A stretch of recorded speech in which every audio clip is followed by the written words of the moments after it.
Hello friends, RCB ఆర్ఆర్తో జరిగిన అవే గేమ్లో మరోసారి అదరగొట్టింది. హోమ్ గ్రౌండ్లో ఫెయిల్ అవుతున్న ఆర్సీబీ అవే మ్యాచ్లో మాత్రం దుమ్ము లేపుతుంది.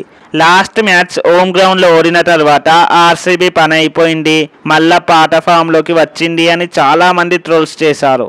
వారందరికీ ఈ గెలుపుతో స్టిల్ ఇట్స్ నాట్ ఓవర్ అని మెసేజ్ ఇచ్చారు ఆర్సీబీ. ముందుగా టాస్ గెలిచిన ఆర్సీబీ బౌలింగ్ ఎంచుకుంది. ఆర్ఆర్ తమ హోమ్ గ్రౌండ్లో ఆడుతుంది కాబట్టి వాళ్ళకి కొంచెం అడ్వాంటేజ్ ఉందనుకున్నారు. కానీ ఆర్సీబీ ఈ సీజన్లో అవే మ్యాచ్లలో సూపర్ ఫామ్లో ఉంది. ముంబై, చెన్నై, కోల్కతాలో విజయాలు సాధించింది. ఇరు జట్ల బ్యాటింగ్ లైనప్లో స్ట్రాంగ్ హిట్టర్స్ ఉన్నారు. అటు రాజస్థాన్ రాయల్స్ వైపు సంజు శాంసన్, యశస్వి జైస్వాల్, జోఫ్రా ఆర్చర్, ఇటు ఆర్సీబీ వైపు విరాట్ కోహ్లీ, పిల్సాల్ట్, రజత్ పటిదార్ లాంటి వారు ఉన్నారు. ఫస్ట్ రాజస్థాన్ రాయల్స్ బ్యాటింగ్కి దిగింది. కెప్టెన్ సంజు శాంసన్ త్వరగానే అవుట్ అయినప్పటికీ మరో opener Yashasvi Jaiswal super innings ఆడారు. 47 బాల్స్లో 10 ఫోర్లు, 2 సిక్సర్లతో 75 పరుగులు చేశారు. అటు రియాన్ పరాగ్, ధ్రువ్ జురేల్ కూడా చెరో 30 రన్స్తో మంచి సపోర్ట్ అయితే ఇచ్చారు. కానీ మిడిల్ ఓవర్స్లో రాజస్థాన్ రాయల్స్ కొంచెం తడబడింది. సంజు శాంసన్, ఇస్మాయిల్ లాంటి వాళ్ళు పెద్దగా రాణించలేకపోయారు. ఆర్సీబీ ఫీల్డింగ్లో కొన్ని క్యాచ్లు డ్రాప్ చేయడం వల్ల రాజస్థాన్ 20 ఓవర్స్లో 173 స్కోర్ చేసింది. ఈ స్కోర్ డిఫెండ్ చేయడం కష్టమే అని అనిపించింది. అనుకున్నట్టే అయింది.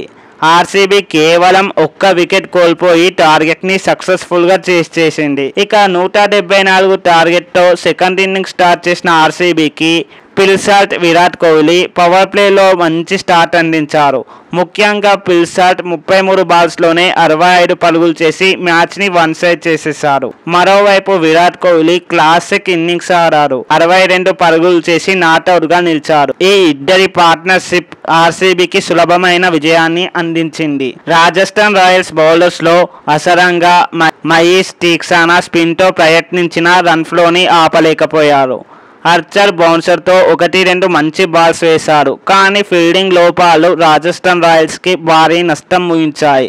ఆర్సీబీ 18 ఓవర్స్లోనే 9 వికెట్స్ తేడాతో ఘన విజయం సాధించింది. ఈ మ్యాచ్లో కొన్ని కీలక మూమెంట్స్ గేమ్ని మార్చేశాయి. మొదటగా పిల్సాల్ట్ పవర్ ప్లేలో 3 సిక్సర్లతో బౌలర్స్పై ఒత్తిడి పెంచారు. ఇది చేజింగ్ని సులభం చేసింది. అలానే ఆర్ఆర్ బ్యాటింగ్లో మిడిల్ ఓవర్స్లో 3 వికెట్స్ వరుసగా కోల్పోవడం వాళ్ళ స్కోర్ని 170కే పరిమితం చేసింది. అలానే ఆర్సీబీ టాక్టికల్గా స్పిన్ని ఉపయోగించి రాజస్థాన్ రాయల్స్ని, ఆర్ఆర్ని కట్టడి చేసింది. ఆర్ఆర్ ఈ మ్యాచ్లో బ్యాటింగ్లో జైస్వాల్ తప్ప ఎవ్వరు కూడా పెద్దగా సపోర్ట్ చేయలేరు. మిడిల్ ఆర్డర్ సమస్యగా కనిపిస్తుంది. బౌలింగ్లో ఆర్చర్, అసరంగా బెటర్ ప్లాన్తో రావాలి. ఆర్సీబీ మాత్రం అవే గేమ్స్లో అద్భుతంగా ఆడుతుంది. Kohli salt combination super hit. కానీ హోమ్ గ్రౌండ్లో వాళ్ళు ఇంకా బెటర్ చేయాలి. ఈ విజయంతో ఆర్సీబీ ప్లే ఆఫ్ రేస్లో ముందంజలో ఉండి ఆర్ఆర్ ఇంకా కష్టపడాలి. సో ఫ్రెండ్స్, ఇది వీడియో. ఆర్ఆర్ నెక్స్ట్ మ్యాచ్లో కంబ్యాక్ ఇస్తుందా, లేక ఆర్సీబీ ఇలాగే డామినెన్స్ చూపిస్తుందా? మీ ఒపీనియన్ని కామెంట్లో చెప్పండి. వీడియో నచ్చితే లైక్ చేసి ఛానల్ని సబ్స్క్రైబ్ చేయండి. మరో వీడియోతో మళ్ళీ కలుద్దాం. Thanks for watching. జై హింద్.